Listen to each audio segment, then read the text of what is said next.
John Deere's move to Mexico. Is it a game changer for us manufacturing? Welcome back to BrainBoost, where we unpack global stories that matter to you, all in under 10 minutes. So, what do tractors, tariffs, and Trump have in common? More than you'd expect, because when John Deere starts shifting jobs from Iowa to Mexico, it's not just a business move, it's a signal. One that affects workers, politicians, and global trade all at once.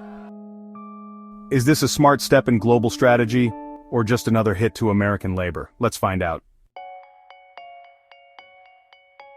Let's start with the basics. In early 2025, John Deere announced a major production shift, moving part of its tractor and component manufacturing from the US to Mexico. Now, this doesn't mean the company's leaving America entirely. High-tech assembly lines, R&D, and innovation labs are still staying stateside. But the more labor-intensive manufacturing, the nuts and bolts, so to speak, is being shifted south of the border. And they're not alone. Companies like Ford, GM, and even Tesla have been making similar moves. So, why Mexico? First, cost. Labor in Mexico can be up to 70% cheaper than in the US, and that adds up fast when you're producing at scale. Second, the USMCA, the updated NAFTA, makes it easier to ship goods between the US, Mexico, and Canada without heavy tariffs. It's like having a free pass for manufacturing across North America. Third, logistics. Mexico's proximity to the US means lower shipping times and less reliance on far-off suppliers. And that matters more than ever in a post-COVID, post-China supply chain world. Add it all together, and you get a strategic, cost-effective, and increasingly popular choice for American companies. But this shift isn't just numbers on a spreadsheet, it's people.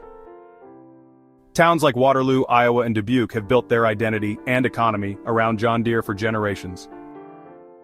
When jobs disappear, it's not just about employment, it's about community stability. You lose those jobs and suddenly local diners, grocery stores, even schools start to feel the strain.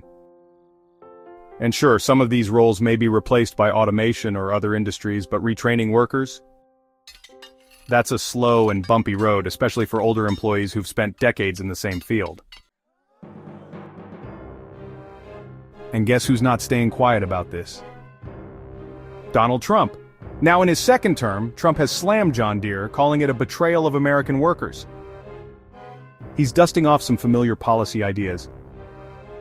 Tariffs on companies that offshore jobs, made in America tax incentives, and possible revisions to the USMCA to lock in domestic production.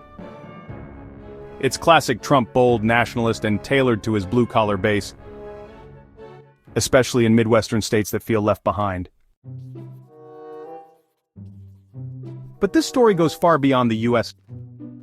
The more companies shift manufacturing to Mexico, the more China's dominance is challenged. For decades, China was the go-to for cheap, scalable production. Now the tide is turning. Mexico is quickly becoming America's #1 trade partner. Meanwhile, countries like Vietnam, India, and Indonesia are also trying to grab a slice of the pie, offering low costs and better geopolitical alignment. In short, we're seeing the beginning of a more regional supply chain model where proximity beats price. Can the United States really compete if it doesn't outsource? The answer is yes, but with a twist. America won't win by being the cheapest. But it can lead in high-tech manufacturing, automation, and AI-driven factories, clean energy tech, and custom high-value products that require precision and innovation. That means shifting focus to smarter factories, not sweatshops. But it'll require big investments in STEM education, infrastructure, and tech training, especially in places hit hardest by these industrial transitions.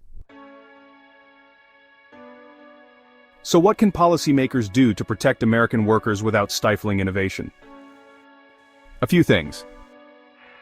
Launch reskilling programs so displaced workers can move into growing industries like robotics, logistics, or clean tech. Offer tax breaks and grants for companies that invest in struggling U.S. towns.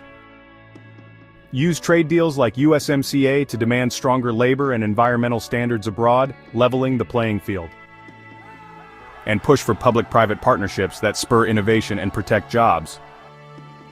The goal isn't to freeze progress.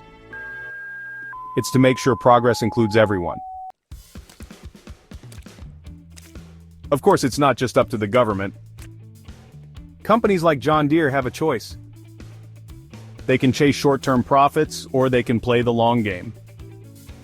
That might mean offering transition packages for laid-off employees, investing in local training centers, and keeping at least some manufacturing in places that made them who they are.